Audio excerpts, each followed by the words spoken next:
ಶ್ರೀ ಗುರು ಬಸವಲಿಂಗಾಯ ನಮಃ. ಸರ್ವರಿಗೂ ಶರಣಾರ್ಥಿಗಳು. ಇತ್ತೀಚೆಗೆ ಜಾಗತಿಕ ವಿಜ್ಞಾನ ವಲಯದಲ್ಲಿ ಅತ್ಯಂತ ವೇಗವಾಗಿ ಈ ಕ್ವಾಂಟಮ್ ಫಿಸಿಕ್ಸ್ ಬಗ್ಗೆ ಚರ್ಚೆಗಳು ನಡೀತಾ ಇದ್ದಾವೆ.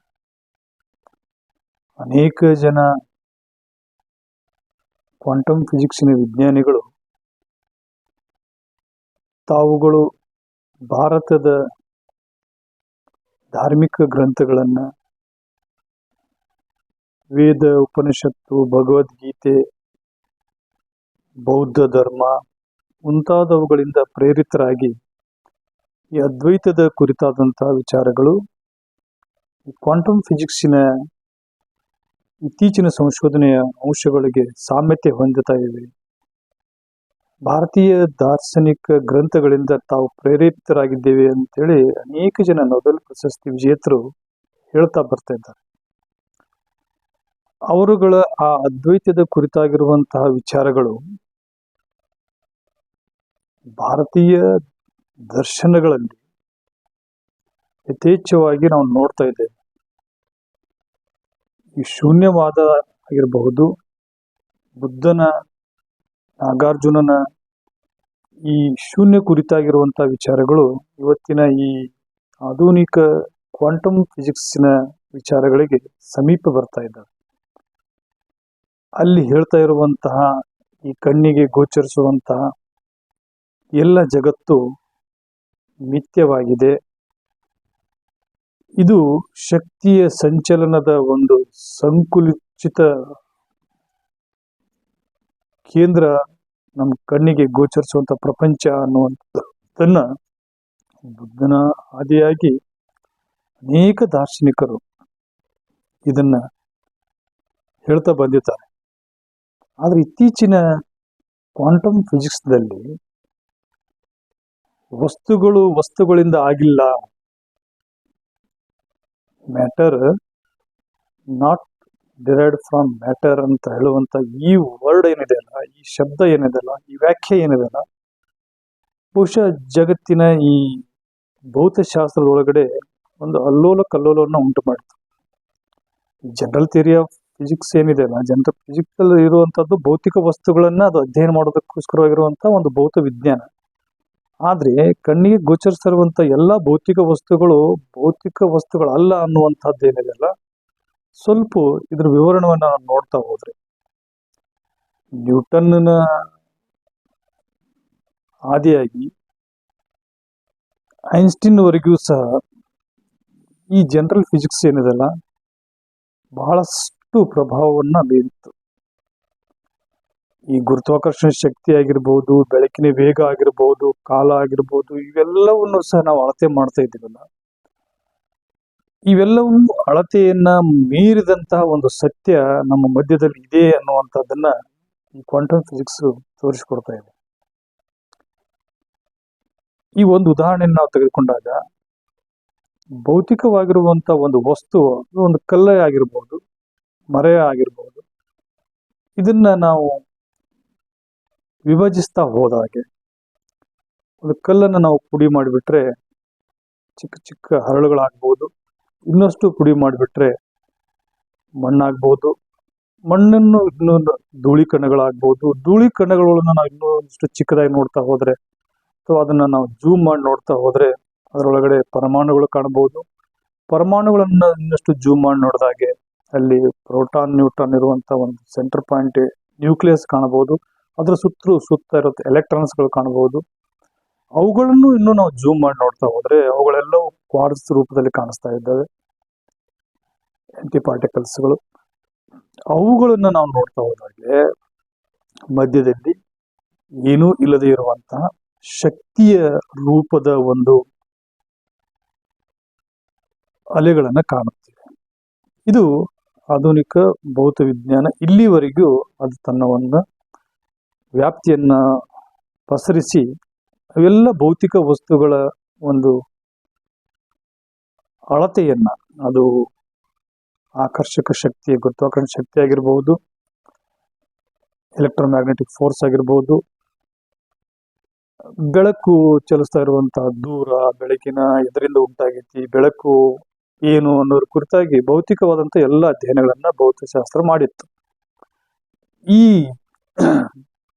ಎಲೆಕ್ಟ್ರಾನ್ ಮಧ್ಯದಲ್ಲಿ ಹೋಗಿದಾಗ ನಮಗೇನು ಕ್ವಾರ್ಟ್ಜ್ ರೂಪಕ್ಕೆ ಹೋಗ್ತಿಲ್ಲ, ಅದಕ್ಕಿಂತಲೂ ಚಿಕ್ಕದಾದಂತಹ ಅಂಶಕ್ಕೆ ಹೋದಾಗ ಅದು ಅಗೋಚರವಾಗಿರುವಂತಹ ಒಂದು ಶಕ್ತಿಯ ಕೇಂದ್ರ ಅಂತ ಹೇಳಿ ಈ ಜನರಲ್ ಫಿಸಿಕ್ಸ್ ಏನಾಗುತ್ತಪ್ಪ ಅಂದ್ರೆ ಅಲ್ಲಿ ಸ್ಟಾಪ್ ಆಗುತ್ತೆ. ಅದಕ್ಕೆ ಭೌತಿಕವಾದಂತ ಯಾವುದೇ ಕಣ್ಣಿಗೆ ಗೋಚರಿಸದೇ ಇರೋದ್ರಿಂದ ಅದನ್ನ ಅಳತೆ ಮಾಡೋದಕ್ಕೆ ಸಾಧ್ಯ ಆಗೋದಿಲ್ಲ. ಅಳತೆ ಮಾಡೋದಕ್ಕೆ ಸಾಧ್ಯ ಆಗೋದಿಲ್ಲ ಅಂದ್ರೆ ಅಲ್ಲಿ ಏನು ಇಲ್ಲ ಅಂತಲ್ಲ, ಅಲ್ಲಿ ಒಂದು ಶಕ್ತಿ ಇದೆ ಅನ್ನುವಂಥದ್ದನ್ನ ಈ ಫಿಸಿಕ್ಸ್ ಒಪ್ಕೊಂಡಿತ್ತು. ಆ ಶಕ್ತಿಯನ್ನ ಅಧ್ಯಯನ ಮಾಡೋದಕ್ಕಾಗಿ ಹುಟ್ಕೊಂಡಿರುವಂಥದ್ದೇ ಈ ಕ್ವಾಂಟಮ್ ಫಿಸಿಕ್ಸ್. ಈ ಕ್ವಾಂಟಮ್ ಫಿಸಿಕ್ಸ್ ಯಾವ ರೀತಿಯಾಗಿ ಅಧ್ಯಯನವನ್ನು ಪ್ರಾರಂಭ ಮಾಡ್ತು ಅಂತಂದ್ರೆ, ಬೆಳಕನ್ನೇ ತೆಗೆದುಕೊಂಡ್ರೆ ಬೆಳಕು ಅದು ಅಲೆಗಳ ರೂಪದಲ್ಲಿನೂ ಸಂಚರಿಸುತ್ತೆ, ಪ್ಯಾಕೆಟ್ಸ್ ರೂಪದಲ್ಲಿ ಕ್ವಾಂಟಾ ಅಂತ ಕರೀತಾರೆ, ಆ ರೂಪದಲ್ಲಿನೂ ಬೆಳಕು ಚಲಿಸುತ್ತೆ. ಅಂದ್ರೆ ಬೆಳಕಿಗೆ ಎರಡು ರೀತಿಯಾದಂತಹ ಒಂದು ಚಲನೆ ಅದಾವು ಅನ್ನುವಂಥದ್ದು ಡ್ಯುಯಲ್ ನೇಚರ್ ಆಫ್ ಲೈಟ್ ಬಗ್ಗೆ ವಿಜ್ಞಾನಿಗಳು ಕಂಡುಹಿಡಿದ್ರು. ಈ ಏನೂ ಗೋಚರಿಸದೇ ಇರುವಂತಹ ಆ ಶಕ್ತಿಯನ್ನು ಹೇಗೆ ಅರ್ಥೈಸ್ಕೊಳ್ಳೋದು, ಅದರ ಕುರಿತಾಗಿ ನಮ್ಮ ಭಾರತೀಯ ದರ್ಶನದೊಳಗ ಸಾಕಷ್ಟು ವಿಚಾರಗಳು ಕಂಡು ಬರ್ತವೆ. ಆದ್ರೆ ನಾನು ಇವತ್ತು ತಮ್ಮೆದುರಿಗೆ ವ್ಯಕ್ತಪಡಿಸುವಂತ ವಿಚಾರ ಏನಂದ್ರೆ, ಈ ಕ್ವಾಂಟಮ್ ಫಿಸಿಕ್ಸ್ದೊಳಗೆ ಇಡೀ ಜಗತ್ತು ಭಾರತದ ಧರ್ಮಶಾಸ್ತ್ರಗಳ ಬಗ್ಗೆ, ವೇದ ಉಪನಿಷತ್ತುಗಳ ಬಗ್ಗೆ ಮಾತಾಡ್ತಾ ಇದೆ.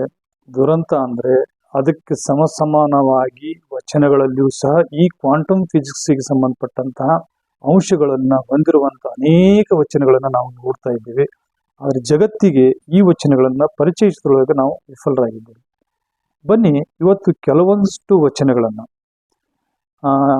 ಕ್ವಾಂಟಮ್ ಫಿಸಿಕ್ಸ್ ಹಿನ್ನೆಲೆಯ ಆಧಾರದ ಮೇಲೆ, ಅಲ್ಲಿ ಕ್ವಾಂಟಮ್ ಫಿಸಿಕ್ಸ್ ನಲ್ಲಿ ಬರುವಂತಹ ಪ್ರಮುಖವಾದಂತಹ ಒಂದು 3 ಅಂಶಗಳನ್ನ ನಾವು ನೋಡೋದಾದ್ರೆ, ಅಲ್ಲಿ ಮೊದಲನೇದಾಗಿ ಕ್ವಾಂಟಮ್ ಎಂಟ್ಯಾಂಗಲ್ಮೆಂಟ್ ಅಂತ ಬರುತ್ತೆ, ಕ್ವಾಂಟಮ್ ಫೀಲ್ಡ್ ಅಂತ ಬರುತ್ತೆ.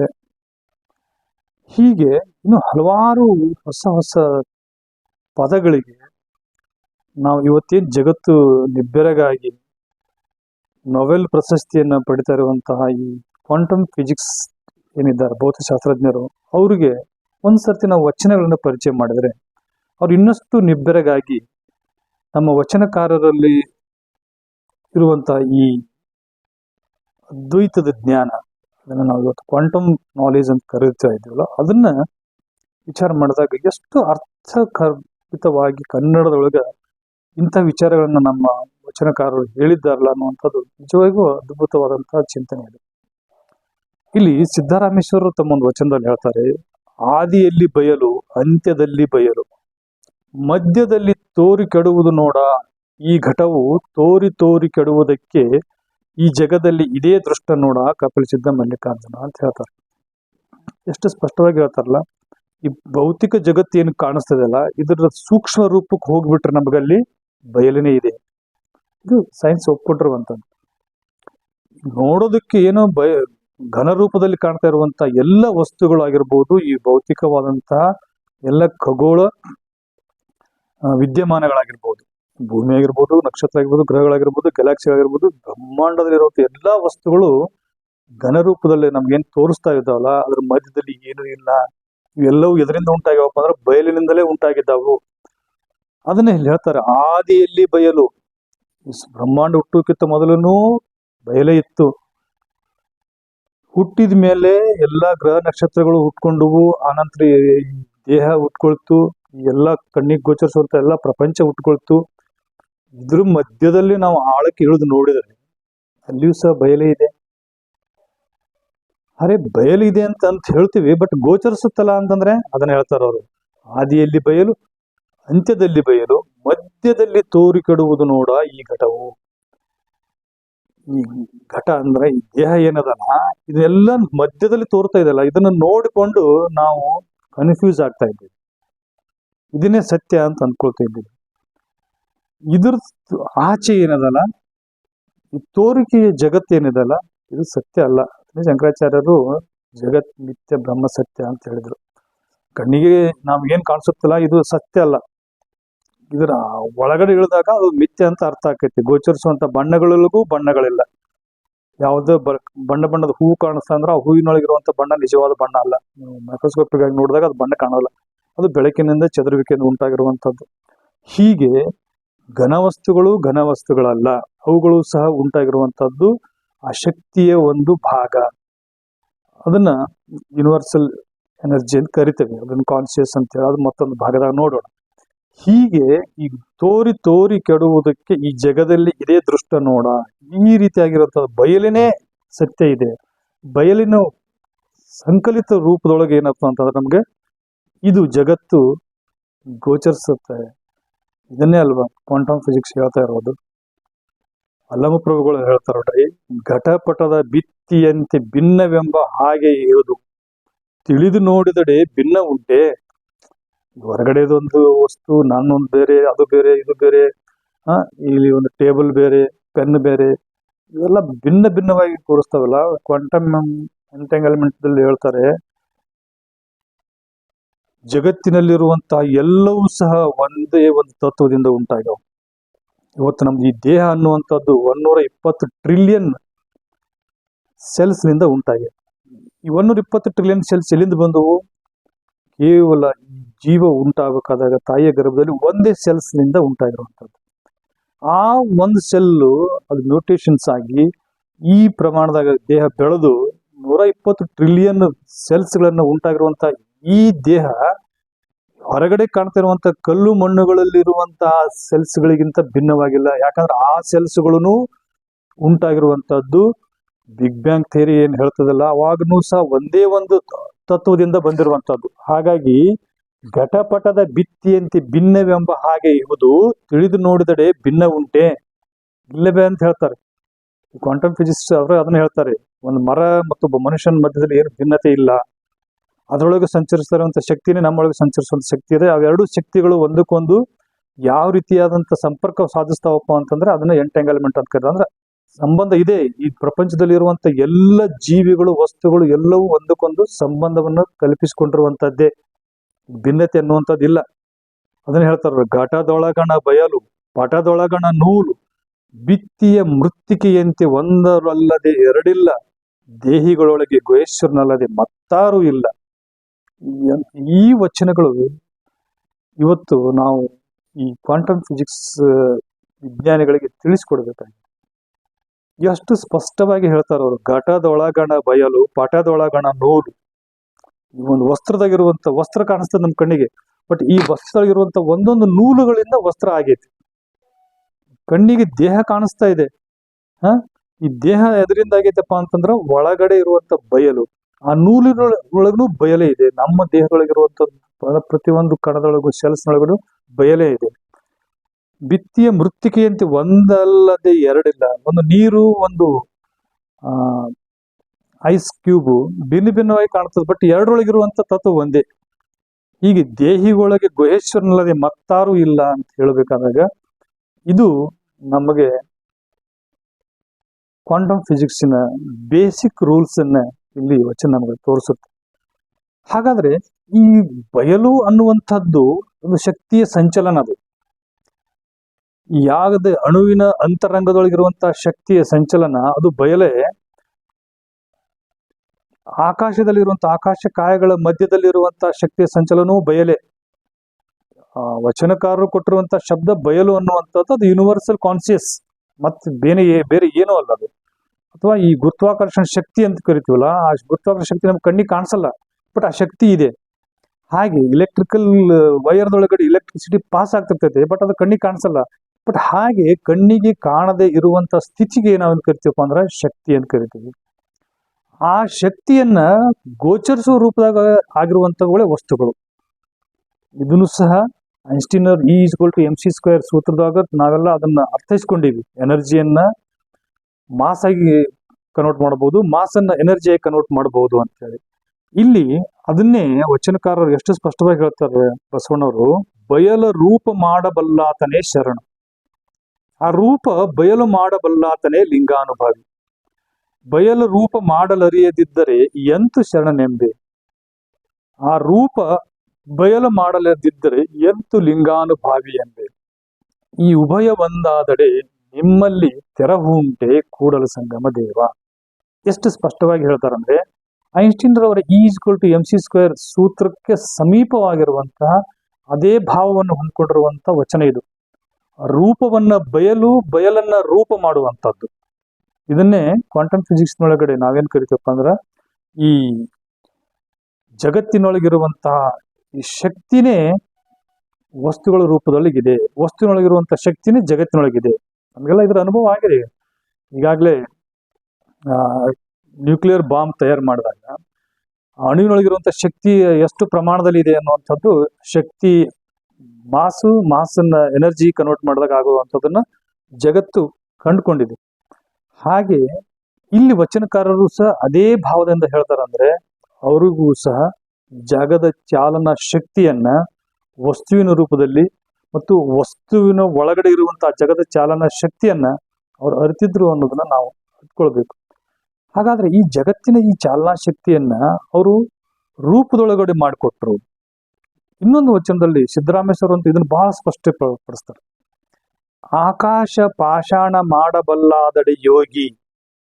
ನೋಡಿ, ಈ ಆಕಾಶ ಅಂತಂತಂದ್ರೆ ಸ್ಪೇಸ್ ಅಂದ್ರೆ ಅದು ಬಯಲು ಅಂತಂದ್ರೆ ಎನರ್ಜಿ ಅಂದ್ರೆ ಕಾಸ್ಮಿಕ್ ಎನರ್ಜಿ. ನಾವು ಅದನ್ನ ಇವತ್ತಿನ ಮಟ್ಟಕ್ಕೆ ಬೇರೆ ಬೇರೆ ಟರ್ಮ್ಸ್ ಗಳಿಂದ ಅದನ್ನ ವ್ಯಾಖ್ಯಾನ ಮಾಡ್ತಾರೆ ವಿನಃ ಮೂಲತಃ ಇರುವಂತದ್ದು ಅದು ಯೂನಿವರ್ಸಲ್ ಕಾನ್ಶಿಯಸ್. ಅದನ್ನ ಪಾಷಾಣ ಅಂದ್ರೆ ಕಲ್ಲಿನೊಳಗೂ ಐತಿ ಅಂತ ಹೇಳ್ತಾರೆ. ಪಾಷಾಣ ಆಕಾಶ ಮಾಡಬಲ್ಲಾದಡೆ ಯೋಗಿ. ಅಲ್ಲಿ ಹೆಂಗ ರೂಪ ಬಯಲು ಮಾಡುವುದು ಅಂತ ಹೇಳಿ ಬಸವಣ್ಣವ್ರು ಹೇಳಿದ್ರೆ, ಅದೇ ಭಾವ ಇಟ್ಕೊಂಡು ಇಲ್ಲಿ ಸಿದ್ದರಾಮೇಶ್ವರ ಹೇಳ್ತಾರೆ. ಆಕಾಶದಲ್ಲಿಯ ಬಯಲು ಪಾಷಾಣದಲ್ಲಿಪ್ಪುದು ಸ್ಪಷ್ಟವಾಗಿ ಡಿಫೈನ್ ಮಾಡ್ತಾರೆ ಇಲ್ಲಿ ಸಿದ್ದರಾಮೇಶ್ವರ ಅಂತೂ ಬಹಳ ಸ್ಪಷ್ಟವಾಗಿ ಹೇಳ್ತಾರೆ ಇಲ್ಲಿ. ಆಕಾಶದಲ್ಲಿಯ ಬಯಲು ಪಾಷಾಣದಲ್ಲಿಪ್ಪುದು ಏಕೀವಾಗಬಲ್ಲಡೆ ಶಿವಯೋಗಿ. ಕಪಿಲ ಸಿದ್ಧ ಮಲ್ಲಿಕಾರ್ಜುನ ಆತನೇ ನೋಡ. ನಾವೇನ್ ದೇವ್ರು ಅಂತ ಕರಿತೀವಲ್ಲ, ಆ ದೇವ್ರು ಅನ್ನುವಂಥದ್ರದ್ದು ಡೆಫಿನಿಷನ್ಸ್ ಇಲ್ಲಿ ಹೇಳ್ತಾರ ಅವರು. It is nothing but energy. ಈ ಶಕ್ತಿ ಎನ್ನುವಂಥದ್ದು ಏನಿದೆಯಲ್ಲ, ಇದೇ ಎಲ್ಲ ವಸ್ತುಗಳನ್ನ ಜೀವಿಗಳನ್ನ ಉಂಟು ಮಾಡಿರುವಂಥದ್ದು. ಹಾಗಾಗಿ ಎಲ್ಲವನ್ನ ಉಂಟು ಮಾಡಿತಪ್ಪ ಅಂದ್ಮೇಲೆ ಅದ್ರೊಳಗಡೆ ಅದು ಇರಲೇಬೇಕು, ಅದು ಐತಿ ಅಂತ ಹೇಳ್ಕೊಂಡು ಈ ವಸ್ತುಗಳೊಳಗಡೆನೆ ಆ ಶಕ್ತಿ ಅದ, ಅಥವಾ ಶಕ್ತಿ ಎನ್ನುವಂಥದ್ದು ಅದು ಬಯಲು ರೂಪದಲ್ಲಿ ಇರ್ತದ. ಅದನ್ನು ನೋಡೋದಕ್ಕಾಗಲದಕ್ಕೋಸ್ಕರವಾಗಿನೇ ನಮಗೇನಾಗಿದೆಪ್ಪ ಅಂದ್ರ, ಈ ಕಣ್ಣಿಗೆ ಕಾಣ್ತಾ ಇರುವಂತಹ ವಸ್ತುಗಳಿಂದ ನಿರ್ಮಿತವಾಗಿರುವಂತಹ ಈ ಜಗತ್ತು ಸತ್ಯ ಅನ್ನುವಂತ ಒಂದು ಮಿಥ್ಯದೊಳಗೆ ನಾವು ಪಾಲ್ಗೊಂಡಿರೋದ್ರಿಂದ ಆ ಶಕ್ತಿ ಅರಿವು ನಮಗೆ ಆಗ್ತಾ ಇಲ್ಲ. ಅದನ್ನೇ ಜಗತ್ ಮಿಥ್ಯ ಅಂತ ಹೇಳ್ಬೇಕಾಯ್ತು. ಅದನ್ನೇ ಇವತ್ತು ಕ್ವಾಂಟಮ್ ಫಿಸಿಕ್ಸ್ ನಲ್ಲಿ ಹೇಳ್ತಾ ಇದ್ದಾರೆ, ಎಲ್ಲವೂ ವಸ್ತುಗಳಿಂದ ಮಾರ್ಪಟ್ಟಿಲ್ಲ. ವಸ್ತುಗಳು ಶಕ್ತಿಯ ಒಂದು ಸಂಚಲಿತ ಒಂದು ರೂಪ ಅಂತ ಹೇಳ್ತಾರಲ್ಲ, ಅದನ್ನೇ ಬಯಲನ್ನ ಮೂರ್ತಿಯನ್ನ ಬಯಲು ಮಾಡೋದು. ಇದನ್ನು ತಿಳಿಸೋದಕ್ಕೋಸ್ಕರವಾಗಿ ಬಸವಣ್ಣವರು ಬಹುಶಃ ಇಷ್ಟಲಿಂಗ ಅನ್ನುವಂಥದ್ದು ಆ ಶಕ್ತಿಯ ಒಂದು ರೂಪ ಅಂತ ಹೇಳಿಕೊಟ್ಟು ನಮ್ಮ ಕೈಗೆ ಕೊಟ್ಟು, ಆ ಶಕ್ತಿಯನ್ನ ನೇರವಾಗಿ ಕಾಣೋದಕ್ಕಾಗದೇ ಇದ್ದಾಗ ಈ ಅಂಗೈ ಒಳಗಡೆವಂತ ಈ ಇಷ್ಟಲಿಂಗದ ಮೂಲಕ ಆ ಶಕ್ತಿಯನ್ನು ಕಾಣಬಹುದು ಅನ್ನುವಂಥದ್ದು. ಇವತ್ತಿನ ಈ ಕ್ವಾಂಟಮ್ ಫಿಸಿಕ್ಸ್ ವಿಜ್ಞಾನಿಗಳಿಗಿಂತಲೂ ಒಂದು ಹೆಜ್ಜೆ ಮುಂದೆ ಹೋಗಿ ಆ ಶಕ್ತಿಯನ್ನು ಕಾಣುವಂತ ಮಾರ್ಗವನ್ನ ಕೊಟ್ಟರಲ್ಲ, ಅದಕ್ಕೋಸ್ಕರವಾಗಿ ವಚನಕಾರರು ನಮಗೆ ವಿಜ್ಞಾನಿಗಳಿಗೆ ರೂಪದಲ್ಲಿ ನಮಗೆ ಗೋಚರಿಸ್ತಾರೆ. ಇದನ್ನ ತೋಂಟದ ಸಿದ್ಧಲಿಂಗ ಶಿವಗಳು ತಮ್ಮ ವಚನದಲ್ಲಿ ಹೇಳ್ತಾರ, ಬಯಲ ಮೂರ್ತಿ ಮಾಡಿ ಎನ್ನ ಕರಸ್ಥಳಕ್ಕೆ ಕೊಟ್ಟನೆಯ ಶ್ರೀ ಗುರು. ಬಯಲ ಮೂರ್ತಿಯ ಅಮೂರ್ತಿಯ ಮಾಡಿ ಎನ್ನ ಪ್ರಾಣಲೋಂಗದೊಳಗೆ ಇರಿಸಿದನೆಯ ಶ್ರೀ ಗುರು. ಬಯಲನೇ ಬೆರೆಸಿ ಬಯಲು ಎಂದೆನಿಸಿ ಎನ್ನ ಭಾವದೊಳಗೆ ಇರಿಸಿದನೆಯ ಶ್ರೀ ಗುರು. ಇದು ಕಾರಣ ಎನ್ನ ಕರಸ್ಥಲ ಮನಸ್ಥಲ ಭಾವಸ್ಥಳದಲ್ಲಿ ನಿಮ್ಮನ್ನೇ ಧರಿಸಿ ನಾನು ಅಂಗಲಿಂಗ ಸಂಬಂಧಿ ಆದಿನಯ್ಯ ಮಹಾಲಿಂಗ ಗುರು ಶಿವಸಿದ್ದೇಶ್ವರ ಪ್ರಭುವೆ ಅಂತ ಹೇಳ್ತಾರೆ. ಎಷ್ಟು ಸ್ಪಷ್ಟವಾಗಿ ಹೇಳ್ತಾರಂದ್ರೆ, ಇಷ್ಟಲಿಂಗ ಅನ್ನುವಂಥದ್ದು ಕೇವಲ ಭೌತಿಕ ವಸ್ತು ಅಲ್ಲ. ಅದನ್ನೇ ಅಪ್ಪ ಬಸವಣ್ಣವ್ರು ಹೇಳಿರುವಂಥದ್ದು, ಜಗದಗಲ ಮುಗಿಲಗಲ ಮಿಗೆಯಗಲ ನಿಮ್ಮಗಲ ಪಾತಾಳದಿಂದತ್ತ ನಿಮ್ಮ ಶ್ರೀಚರಣ, ಬ್ರಹ್ಮಾಂಡದಿಂದತ್ತ ನಿಮ್ಮ ಶ್ರೀ ಮುಕುಟ, ಅಗಮ್ಯ ಅಗೋಚರ ಅಪ್ರತಿಮ ಲಿಂಗವೇ ಕೂಡಲ ಸಂಗಮ ದೇವ. ನೀವೆನ್ನ ಕರಸ್ಥಳಕ್ಕೆ ಬಂದು ಚುಳುಕಾದಿರಯ್ಯ ಅಂತ ಹೇಳ್ಬೇಕಾದಾಗ ಅಲ್ಲಿ ಕ್ವಾಂಟಮ್ ಫಿಸಿಕ್ಸ್ನ ಎಲ್ಲ ಅಂಶಗಳನ್ನು ನಾವು ಕಾಣ್ತೀವಿ. ಆ ಕಾರಣಕ್ಕಾಗಿ ಜಗತ್ತಿಗೆ ಇವತ್ತು ಭೌತಶಾಸ್ತ್ರದೊಳಗೆ ಏನಾದರೂ ನೊಬೆಲ್ ಪ್ರಶಸ್ತಿ ಸಿಗ್ತಾ ಇದ್ದಾವೆ ಅಂತಂದ್ರೆ ಅವು ಕೇವಲ ಕ್ವಾಂಟಮ್ ಫಿಸಿಕ್ಸ್ ಬಗ್ಗೆ ಚಿಂತನೆ ಮಾಡ್ತಾ ಇರುವಂತಹ ವಿಜ್ಞಾನಿಗಳು ಸಿಗ್ತಾ ಇದ್ದಾವು. ಪ್ಲಾಂಕ್ಸ್ ಆಗಿರ್ಬೋದು, ಸ್ಕ್ವಾಡಿಂಜರ್ ಆಗಿರ್ಬೋದು. ಈ ನೋಡ್ರಿ, ನಾವು ಎಲ್ಲಾ ವಿಚಾರಗಳು ಏನ್ ಅವ್ರು ಹೇಳ್ತಾರಲ್ಲ ಅವೆಲ್ಲವೂ ಸಹ ನಮ್ಮ ಈ ಭಾರತೀಯ ದರ್ಶನದೊಳಗ, ವಿಶೇಷವಾಗಿ ನಮಗೆ ಕನ್ನಡಿಗರಿಗೆ ಅರ್ಥ ಆಗುವಂತ ವಚನದೊಳಗ ಆ ಅಂಶಗಳು ಅಡಗಿದ್ದಾವು ಅನ್ನುವಂಥದ್ದನ್ನ ನಾವು ಜಗತ್ತಿಗೆ ತೋರ್ಪಡಿಸಬೇಕಾಗಿದೆ. ಆ ನಿಟ್ಟಿನೊಳಗಡೆ ವಚನಗಳ ಅಧ್ಯಯನ ಆಗಬೇಕು. ವಚನಗಳ ಅಧ್ಯಯನವನ್ನ ವೈಜ್ಞಾನಿಕ ಹಿನ್ನೆಲೆಯಿಂದ ಆದಾಗ ಮಾತ್ರ ನಮಗೆ ಜಗತ್ತಿಗೆ ವಚನಗಳಲ್ಲಿ ಇರುವಂತಹ ವಿಜ್ಞಾನದ ಅರ್ಥವನ್ನು ಕೊಡಬೇಕಾಗ್ತೈತಿ. ನಾವು ಭಾವನಾತ್ಮಕವಾಗಿ, ಆಧ್ಯಾತ್ಮಿಕವಾಗಿ ಅಥವಾ ಧಾರ್ಮಿಕವಾಗಿ ವಚನಗಳನ್ನ ವಚಿಸ್ತಾ ಹೋದ್ರೆ ಇದು ಒಂದು ಧರ್ಮದ ಒಂದು ಗ್ರಂಥ ಅಂತ ಹೇಳಿ ಪಕ್ಕಕ್ಕೆ ಇಟ್ಟು ಬಿಡ್ತಾರೆ. ವಿಜ್ಞಾನಿಗಳ ಅಧ್ಯಯನಕ್ಕೆ ತೊಡಗೋದಿಲ್ಲ.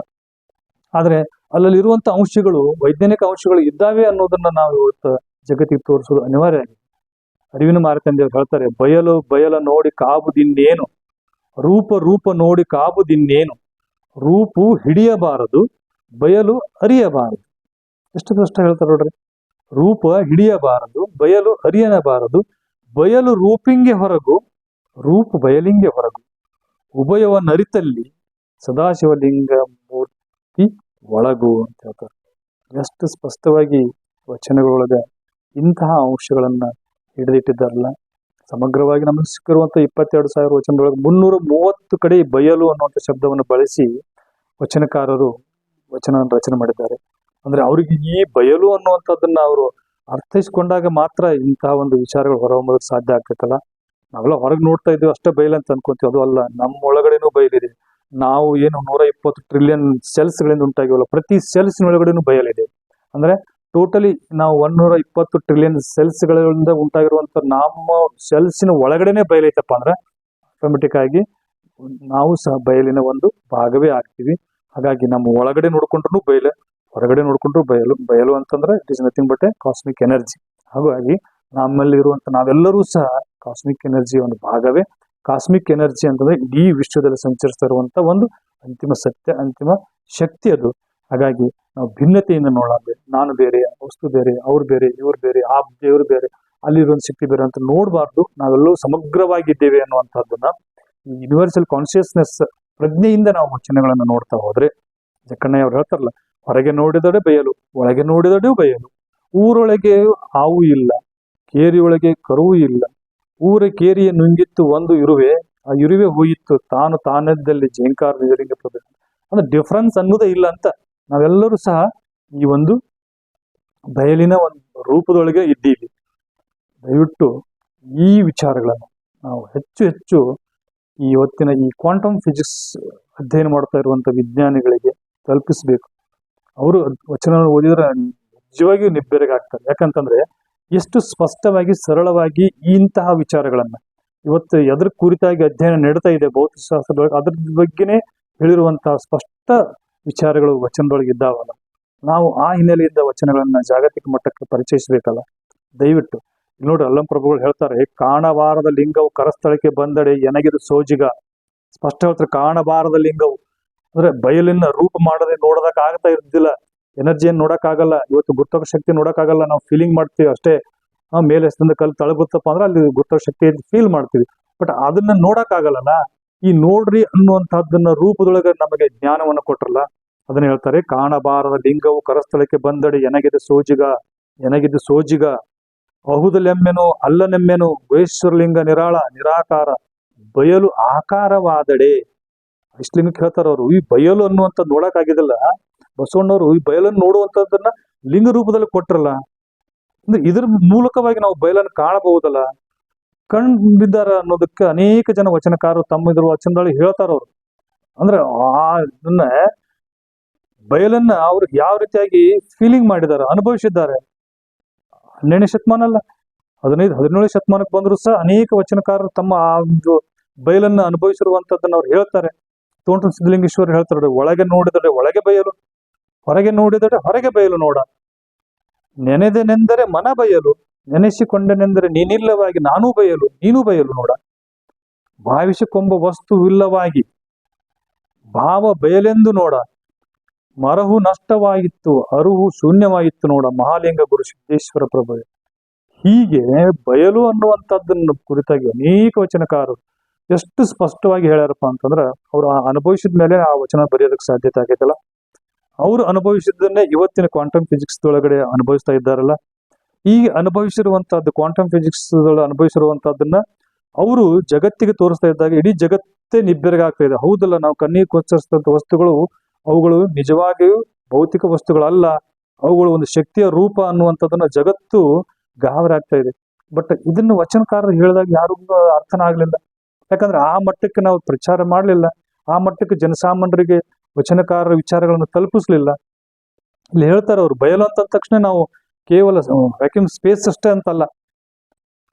ಜೇಡರದಾಸಮೇನವ್ರು ಹೇಳ್ತಾರೆ, ಆಡಬಾರದ ಬಯಲು, ಸುಡಬಾರದ ಬಯಲು, ನುಡಿಯಬಾರದ ಬಯಲು, ಹಿಡಿಯಬಾರದ ಬಯಲು, ಒಡಲಿಲ್ಲದ ಬಯಲೊಳಗೆ ಅಡಗಿರ್ದ ಭೇದವ ಈ ಲೋಕದ ಜಡತ್ತ ಬಲ್ಲರಯ್ಯ ರಾಮನಾಥ. ಎಷ್ಟು ಸ್ಪಷ್ಟವಾಗಿ ಅಂದ್ರೆ 12ನೇ ಶತಮಾನದಾಗನೇ ಅವ್ರಿಗೆ ಅನ್ಸಿತ್ತದು, ಈ ಒಡಲಿಲ್ಲದ ಬಯಲೊಳಗೆ ಅಡಗಿದ್ದ ಭೇದವ ಅಂತ ಹೇಳ್ತಾರೆ. ಅವ್ರಿಗೆ ಗೊತ್ತಾಗೈತಿ ಇದ್ರೊಳಗಡೆ ನಾವು ಬಯಲು ಅನ್ನುವಂಥದ್ದು ಐತಿ, ಇದನ್ನ ಅರ್ಥ ಮಾಡ್ಕೊಂಡಿಲ್ಲ.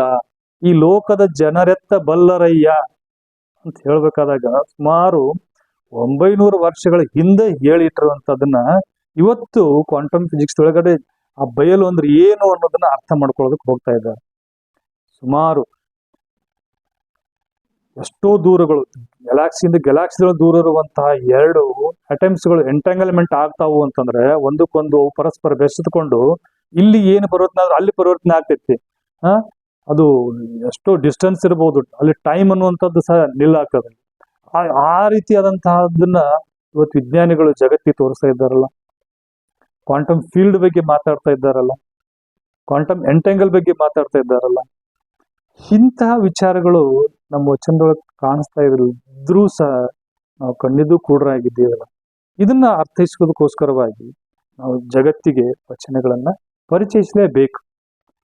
ನೋಡಲಿಲ್ಲದ ಬಯಲು, ಸುಡಲಿಲ್ಲದ ಬಯಲು, ಕೂಡಲಿಲ್ಲದ ಬಯಲು, ನಾಮವಿಲ್ಲದ ಬಯಲು, ಸೀಮವಿಲ್ಲದ ಬಯಲು, ಕಾರ್ಯವಿಲ್ಲದ ಬಯಲು, ಕಾರಣವಿಲ್ಲದ ಬಯಲು, ಅಖಂಡೇಶ್ವರನೆಂಬ ಬಯಲಿನ ಬಯಲು, ಮಹಾಬಯಲೊಳಗೆ ನಾನೆತ್ತ ಹೋದನೆಂದರಿ ಅಂತೇಳಿ ಷಣ್ಮುಖ ಶಿವಯೋಗಿಗಳು ಹೇಳ್ತಾರಲ್ಲ. ಏನು ಅನುಭವಿಸಿದ್ರು ಅವರು, ಎಂಥ ಬಯಲನ್ನು ಅನುಭವಿಸಿದ್ರು ಅವರು. ಅದಕ್ಕೆ ವಚನಗಳನ್ನ ನಾವು ಜಗತ್ತಿಗೆ ತಿಳಿಸೋದು ಅವಶ್ಯಕತೆ ಇದೆ. ಹೀಗೆ ನಮ್ಮ ವಚನಕಾರರು ಅನೇಕ ರೀತಿಯಾದಂತಹ ಅಗೋಚರ ವಿಷಯಗಳನ್ನು ಕುರಿತಾಗಿ ಅವರು ಬರೆದಿದ್ದರು. ಅವುಗಳು ಇಲ್ಲಿವರೆಗೂ ಸಹ ಯಾರಿಗೂ ಅರ್ಥ ಆಗಿದ್ದಿಲ್ಲ ಏನೋ. ಬಟ್ ಇವತ್ತು ಕ್ವಾಂಟಮ್ ಫಿಸಿಕ್ಸ್ ಸಾಮಾನ್ಯವಾಗಿ ಜನಸಾಮಾನ್ಯರಿಗೆ ಮಟ್ಟಕ್ಕೆ ಇಳಿದು ಅರ್ಥೈಸುವಂತ ಪ್ರಯತ್ನ ಮಾಡ್ತಾ ಇದೆ. ಅದರ ಜೊತೆಗೇನೆ ನಮ್ಮ ವಚನಕಾರರ ವಚನಗಳನ್ನೂ ಸಹ ನಾವು ಅದರ ಜೊತೆಗೆ ಪರಿಚಯಿಸಿದ್ರೆ ಬಹುಶಃ ವಚನಕಾರರ ಜ್ಞಾನದ ಹರಿವು ಎಷ್ಟಿತ್ತು ಅನ್ನುವಂಥದ್ದು. ಆ ವಚನಕಾರರು ಸಹ ಇವತ್ತಿನ ಕ್ವಾಂಟಮ್ ಫಿಸಿಕ್ಸ್ ಒಳಗೆ ಬರುವಂತ ಎಲ್ಲ ಟರ್ಮ್ಗಳಿಗೆ ಪರ್ಯಾಯವಾಗಿರುವಂತಹ ಪದಗಳನ್ನೇ ಅವರು ಬಳಸಿದ್ದಾರೆ. ಅದು ಬಯಲು ಆಗಿರ್ಬಹುದು, ಶೂನ್ಯ ಆಗಿರ್ಬಹುದು, ಅವರ ಲಿಂಗ ಅಂತ ಅನ್ನುವಂಥ ತತ್ವ ಆಗಿರ್ಬೋದು. ಇವುಗಳನ್ನೆಲ್ಲ ನಾವು ಸ್ವಲ್ಪ ಧರ್ಮದ ಆಚೆ ಬಂದುಕೊಂಡು ಅವುಗಳನ್ನ ವಿವರವಾಗಿ ನಾವು ಅರ್ಥೈಸ್ಕೊಂಡ್ರೆ ನಿಜಕ್ಕೂ ಸಹ ವಚನಕಾರರ ವೈಜ್ಞಾನಿಕ ಚಿಂತನೆ ಅರ್ಥ ಆಗ್ತದೆ ಅಂತ ಭಾವಿಸ್ತಾ, ಆ ನಿಟ್ಟಿನೊಳಗಡೆ ಈ ಒಂದು ವಾಹಿನಿಯ ಮೂಲಕವಾಗಿ ವಚನಕಾರರ ವೈಜ್ಞಾನಿಕ ಚಿಂತನೆಗಳನ್ನ ಜಗತ್ತಿಗೆ ತಲುಪಿಸುವ ನಿಟ್ಟಿನಲ್ಲಿ ದಯವಿಟ್ಟು ಎಲ್ಲರೂ ಕೈ ಜೋಡಿಸಿ ಅಂತ ಬೆನ್ನಯಿಸ್ತಾ, ಈ ಒಂದು ಚಾನಲ್ಗೆ ಸಬ್ಸ್ಕ್ರೈಬ್ ಆಗಿ ಇದನ್ನ ವಿಡಿಯೋವನ್ನ ಹೆಚ್ಚೆಚ್ಚು ಜನರಿಗೆ ತಾವು ದಯವಿಟ್ಟು ಹಂಚಿಕೊಳ್ಬೇಕು. ಯಾಕಂತಂದ್ರೆ 900 ವರ್ಷಗಳಿಂದಲೂ ಸಹ ವಚನಕಾರರ ಒಂದು ವಿಚಾರಗಳನ್ನ ನಾವು ಹಿಡಿದಿಟ್ಟು ಜಗತ್ತಿಗೆ ಪರಿಚಯಿಸಲು ವಿಫಲರಾಗಿದೆ. ಈ ರೀತಿಯಾದಂತಹ ವೈಜ್ಞಾನಿಕ ವಚನಗಳ ಪರಿಚಯವನ್ನ ಜನರಿಗೆ ತೋರಿಸದೆ ಹೋಗಿರೋದ್ರಿಂದ ವಚನಕಾರರು ಕೇವಲ ಧರ್ಮದ ಬಗ್ಗೆ ಮಾತ್ರ ಮಾತನಾಡಿದ್ದಾರೆ, ಧರ್ಮದ ಬಗ್ಗೆ ಮಾತ್ರ ಚಿಂತನೆ ಮಾಡಿದ್ದಾರೆ ಅನ್ನುವಂಥ ಒಂದು ತಪ್ಪು ತಿಳುವಳಿಕೆ ಬಂದಿದೆ. ದಯವಿಟ್ಟು ಈ ವಿಡಿಯೋವನ್ನ ಹೆಚ್ಚು ಜನರಿಗೆ ತಲುಪಿಸ್ರಿ. ಅವಾಗ ಇದು ವಿಜ್ಞಾನಿಗಳು ಅರ್ಥೈಸಿಕೊಂಡು ಕುತೂಹಲದಿಂದ ವಚನಗಳನ್ನು ಓದುವ ಮಟ್ಟಕ್ಕೆ ನಮ್ಮ ವಚನಕಾರರನ್ನು ನಾವು ಪರಿಚಯಿಸಬೇಕಾಗಿದೆ. ಇಲ್ಲಿವರೆಗೆ ವಚನಗಳನ್ನ ಮಠಗಳಲ್ಲಿ, ಮಂದಿರಗಳಲ್ಲಿ, ಮನೆಗಳಲ್ಲಿ ಓದಿದ್ದು ಸಾಕಾಯ್ತು. ಇನ್ನು ವಚನಗಳನ್ನ ಲ್ಯಾಬೊರೇಟರಿ ಒಳಗೆ ಅಧ್ಯಯನ ಮಾಡಬೇಕು. ವಚನಗಳನ್ನ ಈ ನಾಸಾ ಆಮೇಲೆ ಇಸ್ರೋ ಇಂತಹ ಬಾಹ್ಯಾಕಾಶ ಅಧ್ಯಯನ ಕೇಂದ್ರದಲ್ಲಿ ಅಧ್ಯಯನ ಮಾಡಬೇಕು. ಆ ಮಟ್ಟಕ್ಕೆ ವಚನಗಳೊಳಗೆ ವೈಜ್ಞಾನಿಕ ಅಂಶಗಳು ಇದ್ದಾವೆ.